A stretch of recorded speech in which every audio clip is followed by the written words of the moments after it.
welcome to today's episode of Health Tips with Nurse Angie on your favorite program, Let's Fix It.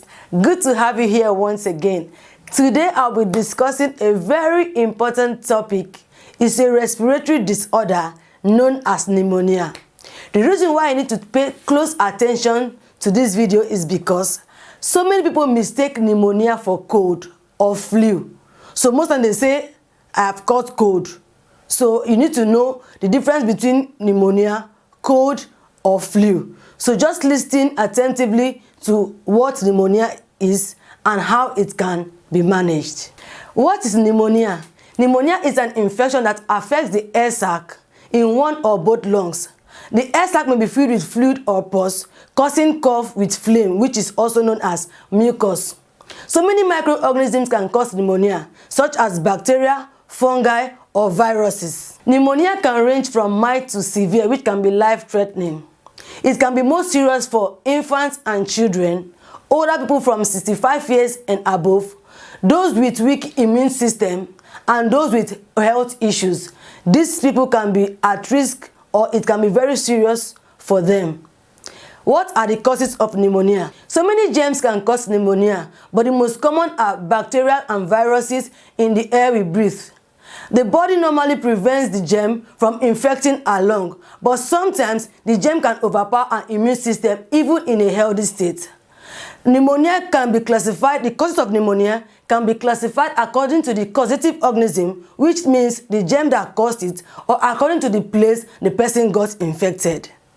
Number one cause of pneumonia is bacteria, and the most common type of bacterial pneumonia is called streptococcal pneumonia. This kind of germ can cause pneumonia on its own, or it can occur after the person is infected with cold or flu. It can affect one part of the lung, which is known as lobar pneumonia. This organism can be found in the soil or in bed droppings like bed feces, and it also depends on geographical location. The next cause of pneumonia is virus. Some of the viruses that can cause flu or cold can also cause pneumonia. And viral pneumonia is common among children younger than 5.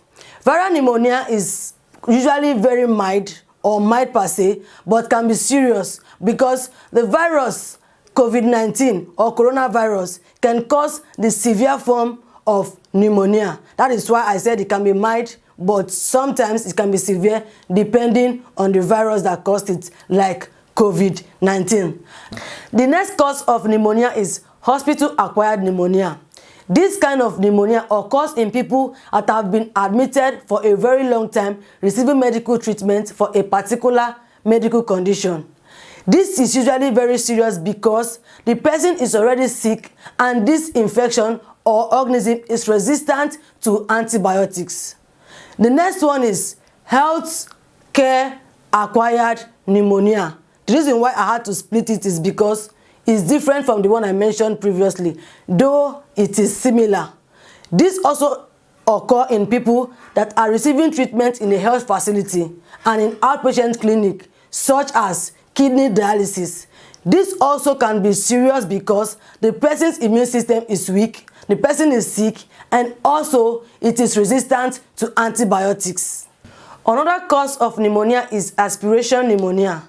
This occurs when a victim or a patient inhales something like saliva, food, drink, vomit, or any other thing into the lungs.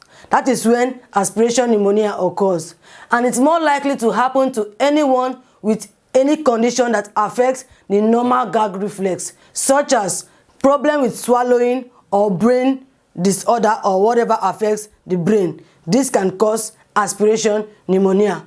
There are risk factors of pneumonia. Those at risk of contracting this disorder or disease. Number one, young people or older people, which can be categorized into age. Young children between 2 and 5 years or infants can be at risk of contracting pneumonia, and those 65 years and above are also at risk. Those with weakened immune system, such as those with HIV, organ transplant, etc., are also at risk of contracting pneumonia. The next risk factor is being hospitalized. Those admitted in intensive care units on ventilators are at risk of contracting pneumonia. Another one is chronic diseases such as heart disease, asthma. Chronic obstructive pulmonary disease is also a risk factor. Another risk factor is smoking. Smoking is another risk factor because it destroys the normal defense mechanism of the body against bacteria and viruses that causes pneumonia. Signs and symptoms of pneumonia. The signs and symptoms of pneumonia vary from mild to severe depending on some factors such as the age, causative organism, and the overall health status of the person involved. Mild signs and symptoms are similar to that of cold and flu. We have signs and symptoms such as chest pain while coughing or breathing. There's also fatigue, there's vomiting, there's nausea, there's fever, there's also chills, cough that produces phlegm or mucus, shortness of breath. There is changes in the mental awareness in older people from 65 and above. Infant and newborn may have fever, cough. They may also be restless. They will also have difficulty in breathing and eating. These are the signs you find in newborn or infants. Complications of pneumonia. The first one is bacteremia, which means presence of bacteria in the bloodstream. Bacteria can enter the bloodstream from the lung and spread to infect other organs, leading to potential organ damage. Another one is difficulty in breathing, which may be serious and require ventilator. The next one is lung abscess, which means pus in the lung cavity. The next one is pleural effusion, which means accumulation of fluid around the pleural space or around the lungs. If this fluid becomes infected, it may require surgery for it to be drained. These are the complications of pneumonia. Now, how can we prevent pneumonia? Get vaccinated. If you haven't been vaccinated before, go for vaccination in a hospital. The next one is practice good hygiene.